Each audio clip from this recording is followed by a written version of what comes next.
That night, the air inside the dimly lit hotel room felt thick, like a storm was about to break. The old boxer sat at the edge of the bed, his hands trembling slightly as he lit a cigarette, the smoke curling into the air like memories he could never escape.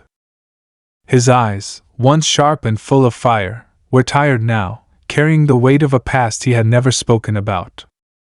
Across from him sat a young journalist, recorder on the table, eyes locked onto the man who had just said the words that would change everything.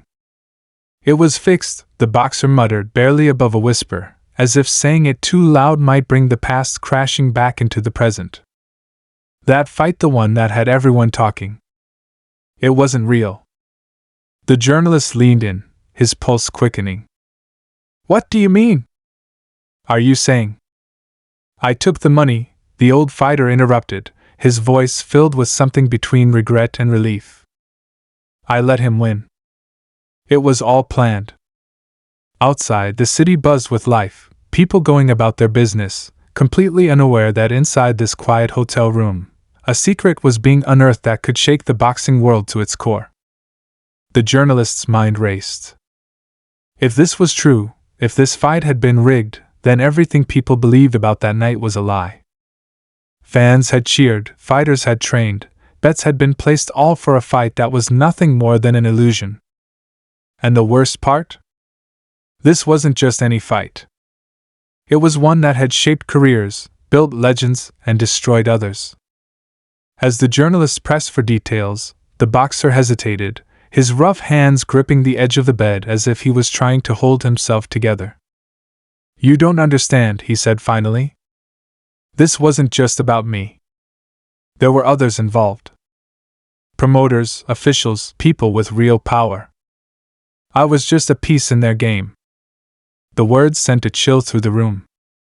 Boxing had always had rumors, whispers of fights that weren't quite right, of decisions that seemed too strange to be real. But this was different. This was confirmation, from a man who had been inside the ring, who had felt the punches, who had played his role in the lie. The journalist could feel his heart pounding. If he broke this story, it would be explosive.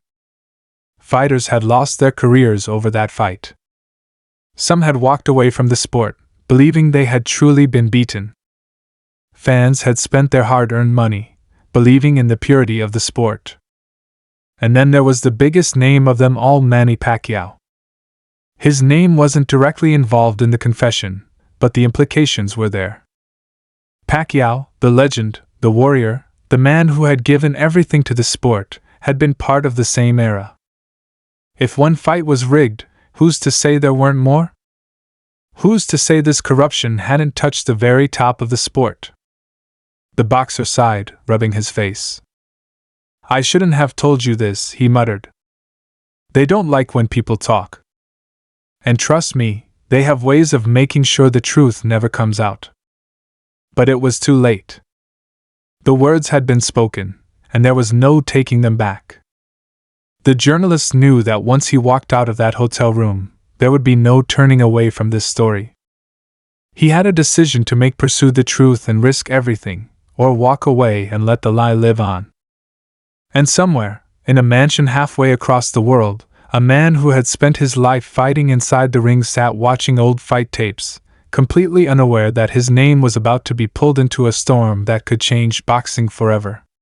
The journalist sat in silence for a long moment, his mind racing with the weight of what he had just heard. The air in the room felt heavier now, thick with the tension of unspoken words and lingering regret. The old boxer, his face lined with years of punishment both inside and outside the ring, took a slow drag from his cigarette, the ember at the tip glowing in the dim light. His hands, rough and scarred, trembled slightly as he exhaled. There was something in his eyes, a mixture of exhaustion and relief, as if letting the truth slip after all these years had lifted a burden he had carried for too long. But there was also fear, the kind that came from knowing he had just crossed a line he could never uncross. "You don't know what you're getting yourself into," he muttered, shaking his head as he crushed the cigarette into the ashtray. "This ain't just some story you can write and forget about. People have been hurt for a lot less. The journalist swallowed hard, his fingers tightening around the recorder on the table. He had chased stories before, uncovered scandals that rattled sports fans and exposed the underbelly of the industry, but nothing had ever felt this dangerous. He had always known corruption existed in boxing. Anyone who had been around the sport long enough had heard the rumors, fights that didn't look right, decisions that seemed questionable, careers that rose too fast or fell too hard. But this was different. This was a first-hand account. Proof. "Tell me everything," he said, his voice steady despite the unease creeping up his spine. "Start from the beginning." The old boxer hesitated, running a hand over his face before exhaling sharply. "I was young," he said finally. "Hungry. Thought I could fight my way to the top if I just worked hard enough. And for a while I did. I took every fight they gave me, won most of them. But then one day, after a big win, I got a call. A guy I didn't know, never met before, wanted to talk business. Said he had an opportunity for me." The journalist leaned in, his heartbeat loud in his ears. "What kind of opportunity?" The boxer laughed bitterly. "The kind that makes you question everything you ever believed about the sport." He sighed, staring at the cigarette he had just put out before shaking his head. "They told me I had potential, but I wasn't gonna make it to the top unless I played by their rules. Said if I wanted a shot at the big leagues, I had to prove I could be cooperative." A sick feeling settled in the journalist's stomach. He had heard similar stories before, but never from someone who had actually been in the middle of it. "And that's when they asked you to throw a fight?" The old boxer nodded slowly. "At first I said no. Thought I could make it on my own, that my fists would be enough. But then, things started happening. Trainers stopped answering my calls. Fights I was supposed to have suddenly got cancelled. My money dried up. It was like someone had flipped a switch, and I wasn't a contender anymore, I was just another guy trying to make ends meet." He paused, his jaw tightening. "And then, they made me an offer I couldn't refuse." The journalist felt a chill run down his spine. "How much?" The old man let out a hollow chuckle. "More than I had ever seen in my life. Enough to set me up, take care of my family. All I had to do was take a fall." The room fell silent, the weight of those words hanging between them. The journalist's mind raced. This wasn't just about one fight. This was about a system, an entire network operating in the shadows, controlling careers, manipulating outcomes. If this was true, it meant that some of the biggest moments in boxing history weren't what they seemed. It meant that some of the fighters fans had worshipped as legends might not have been the best, they were just the ones who played the game. And if that was the case, where did it end? How deep did this go?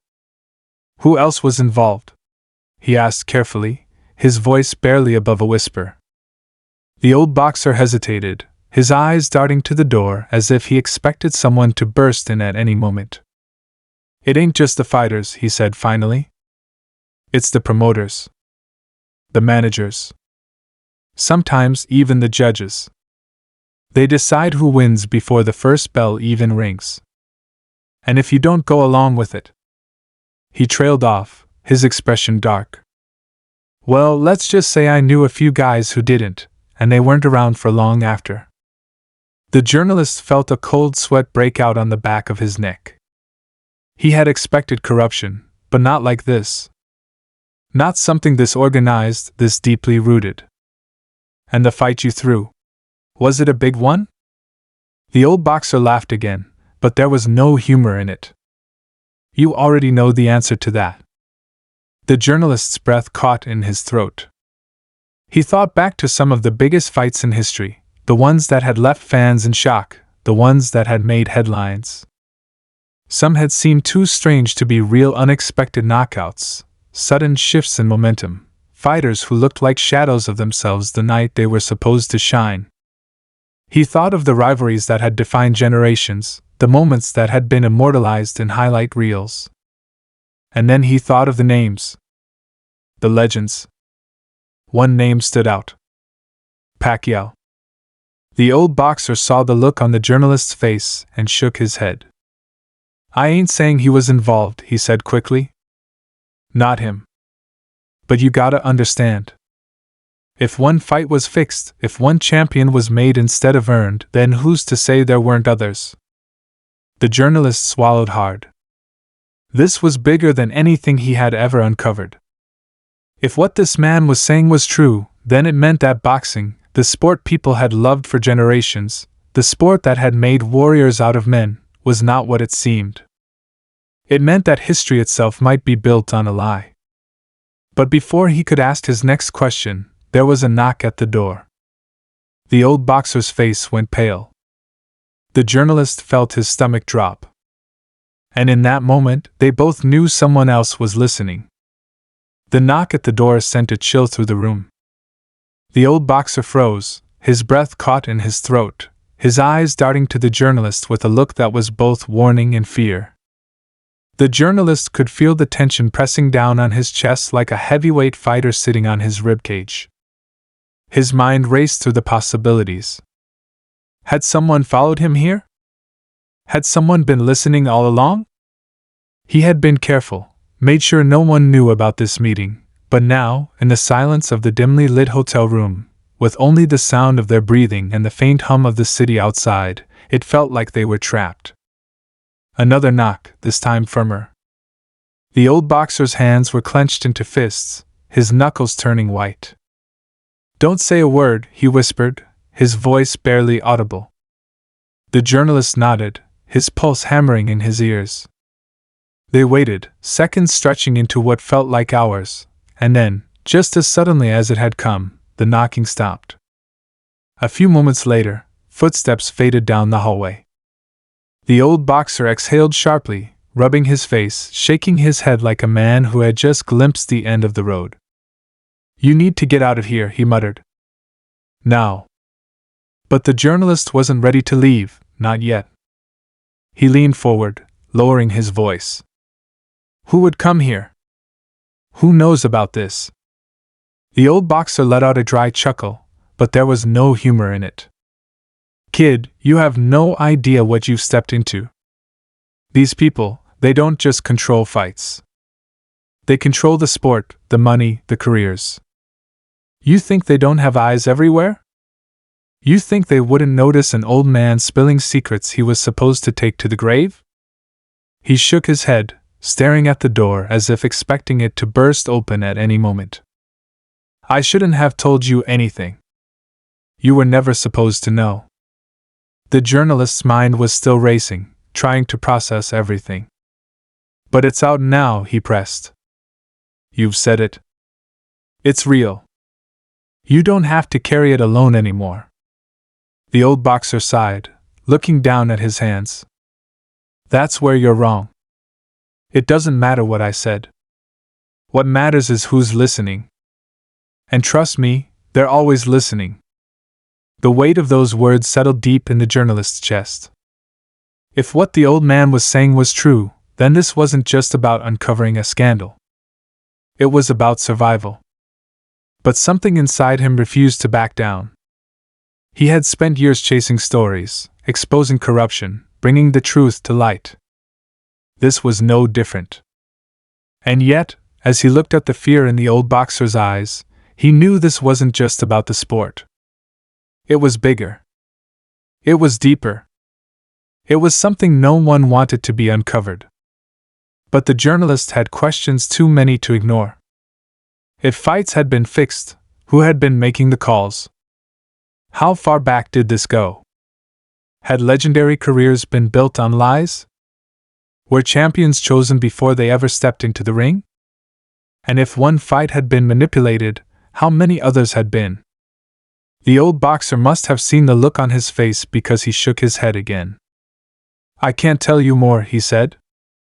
I've already said too much. If you're smart, you'll forget this conversation ever happened. But the journalist couldn't. Not now. Not after what he had heard. And most of all, not after the name that had lingered unspoken between them, Pacquiao. The thought sent another chill down his spine. Manny Pacquiao was more than just a fighter. He was an icon, a legend, a man who had defied odds, moved up weight classes, fought wars inside the ring, and won the hearts of millions. He had built a legacy brick by brick, with blood, sweat, and determination. Could someone like that really have been a part of something so dark? Or worse, could he have been a victim of it without even knowing? The journalist needed answers. The old boxer must have sensed what he was thinking because his voice turned sharp. "Don't go digging where you don't belong," he warned. "Not everyone's as lucky as I've been to make it this far." The journalist hesitated, but before he could respond, the old man stood, grabbed his jacket, and moved toward the door. "I need air," he muttered. "You should leave before someone comes looking for you." The journalist watched him go, the door clicking shut behind him. And then, for the first time since stepping into that room, he felt truly alone. He reached for his recorder, staring at the small device as if it held the weight of the world. He had proof now, but what he didn't have were names, details, the full scope of how deep this corruption went. But he knew one thing: he couldn't walk away. Not now. Not when he was this close to something that could shake the entire boxing world to its core. He grabbed his coat and left, slipping into the night, unaware that someone was already watching his every move. The journalist walked out into the cold night, pulling his coat tighter around him as he glanced over his shoulder. He couldn't shake the feeling that someone was watching him. The streets were quiet, the air thick with the weight of everything he had just learned. His mind raced with possibilities, each one more dangerous than the last. He needed more proof. The old boxer had given him a glimpse into a world few had ever seen, but a glimpse wasn't enough.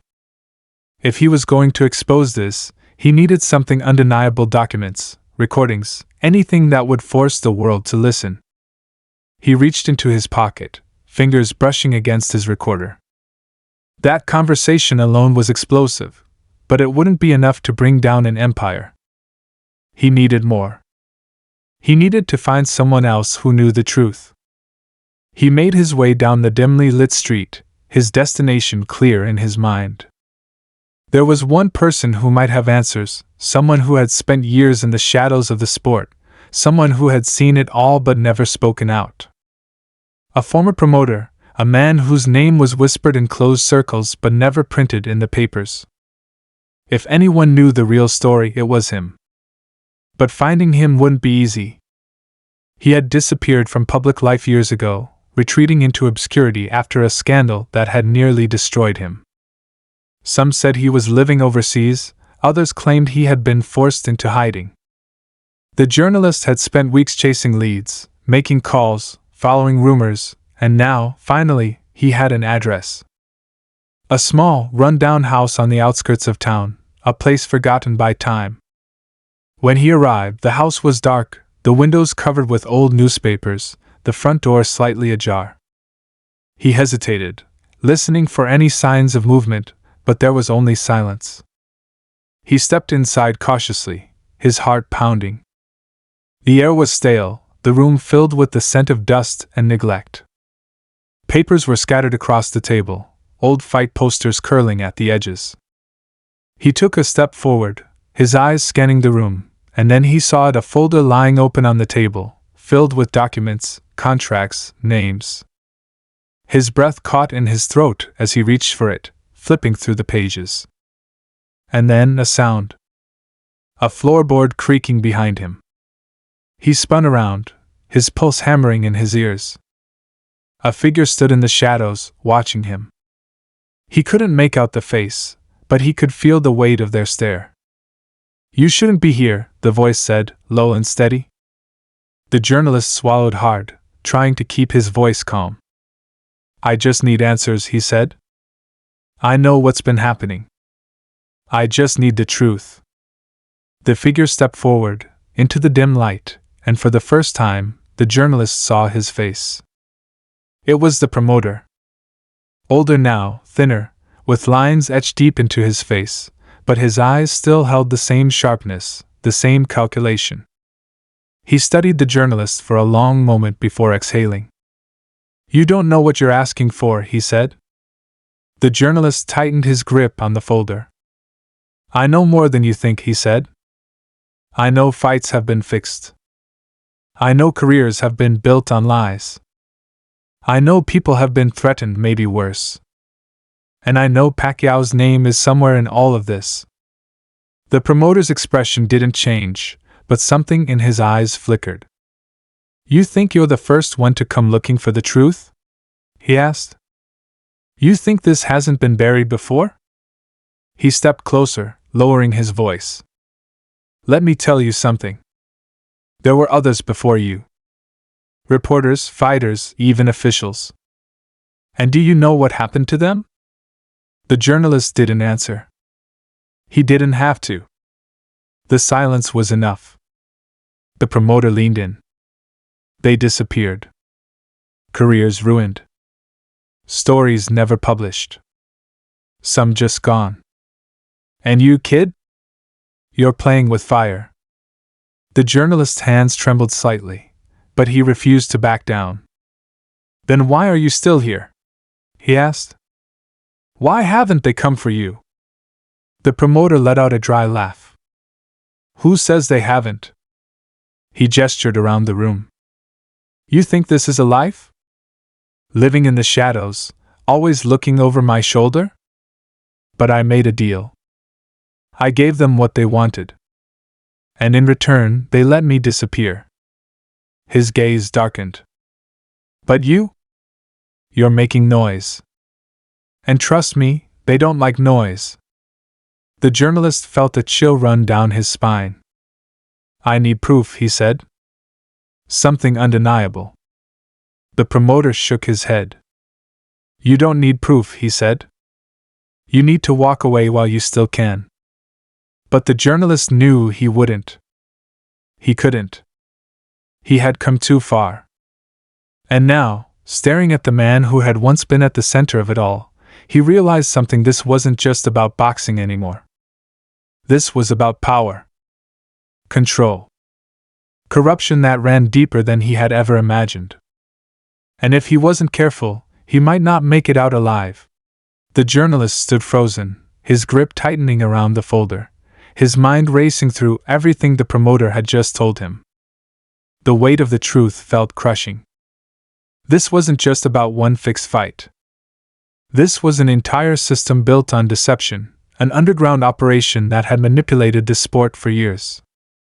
He could feel the fear in the promoter's voice, the resignation in his eyes, but he also sensed something else: regret.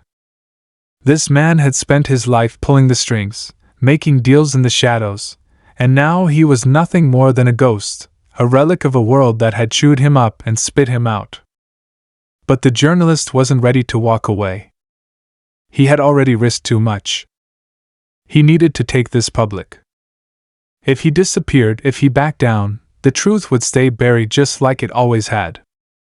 That wasn't an option. He needed to act fast.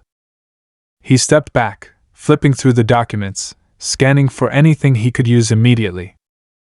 There it was, a list of names, payoffs, records of bank transfers. He pulled out his phone, snapping pictures as quickly as he could, his hands shaking slightly as he did. He didn't hear the footsteps outside until it was too late. The front door slammed open, the sound echoing through the tiny house.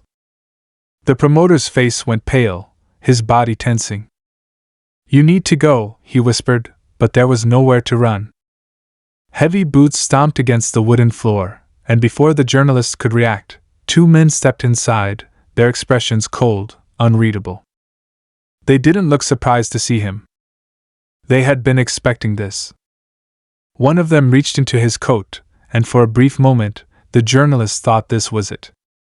The end. But then the promoter moved. He stepped forward, his voice steady. "He doesn't have anything. Let him go." The taller man eyed the journalist, then the folder. "That's not how this works," he said, his voice calm but firm. The promoter glanced at the journalist, a silent warning in his eyes. "He's just a kid," he said. "He doesn't know what he's doing."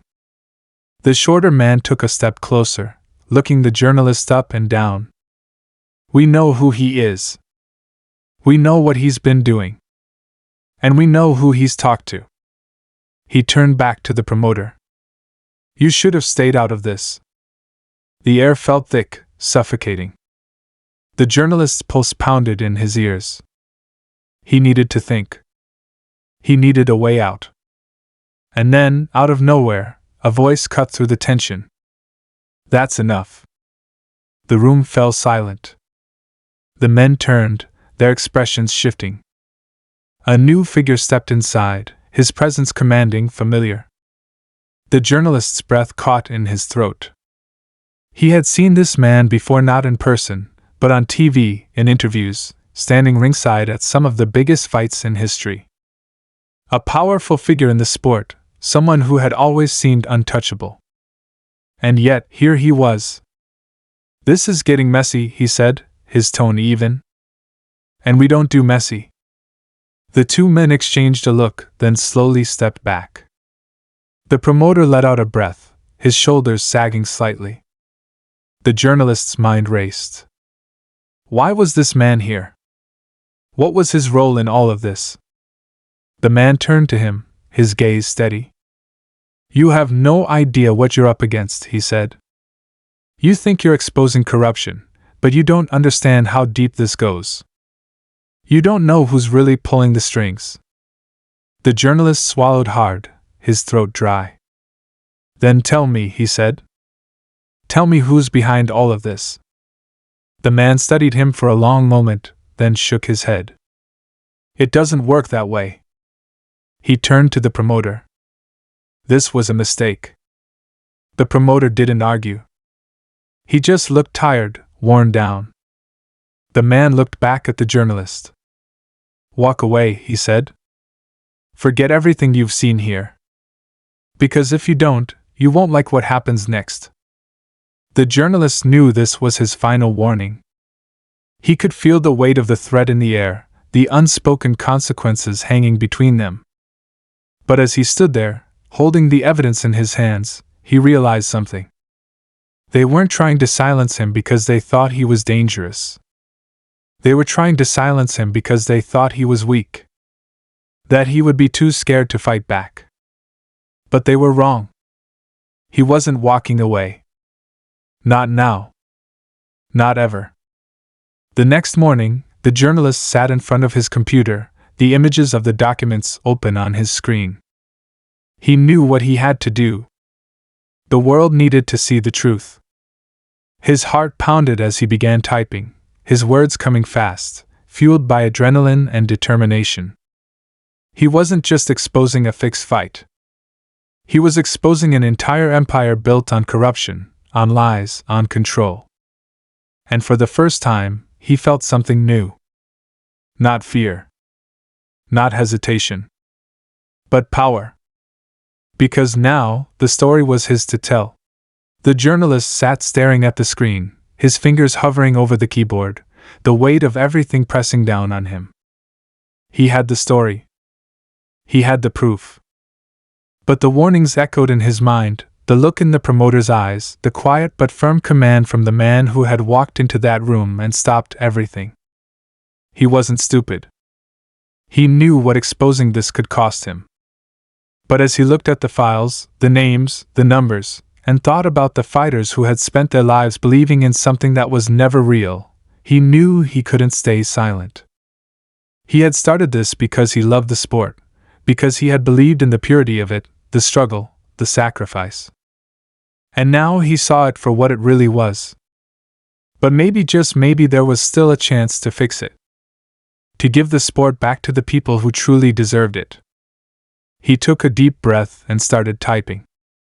His words poured out in a rush, fueled by everything he had seen, everything he had felt. He wrote about the fight, about the way it had been set up, the money that had exchanged hands.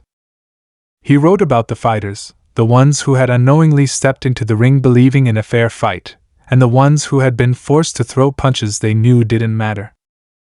He wrote about the promoter, the regret in his voice, the fear in his eyes, the way he had tried to warn him even when it was already too late. And he wrote about the man who had walked in that night, the quiet authority he had carried, the way he had tried to make it all disappear with a few words and a single, chilling look. By the time he finished, the sun was beginning to rise, golden light spilling through his window. His heart pounded as he read over everything, his hands shaking as he reached for his phone. He knew who to call. The only person he trusted.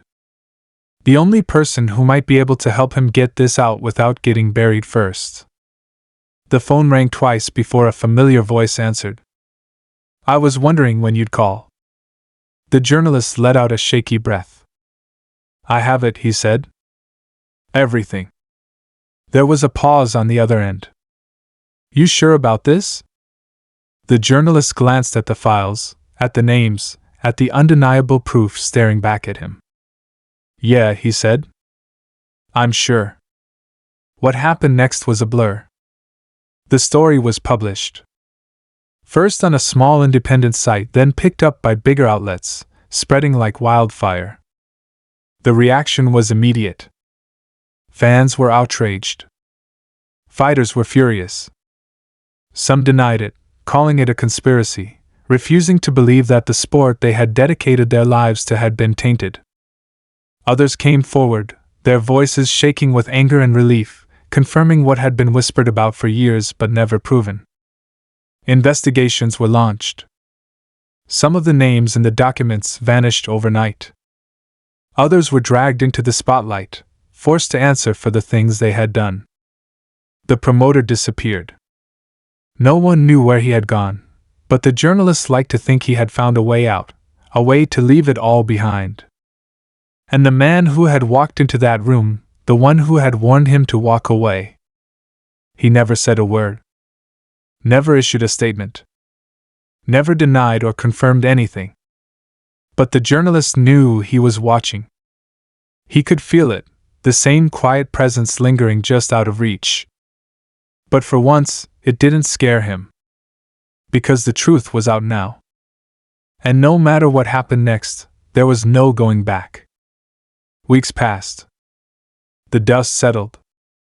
The sport changed. Not overnight, not completely, but something had shifted. The fans demanded more transparency. The fighters pushed for better protections. And the journalist? He kept writing. Kept telling the stories that mattered, the ones that needed to be heard. He had risked everything, but as he sat in the arena one night, watching a fighter step into the ring, eyes burning with determination, fists clenched with the weight of everything they had fought for, he knew it had been worth it. Because for the first time in a long time, the fight felt real again. And that was all he had ever wanted.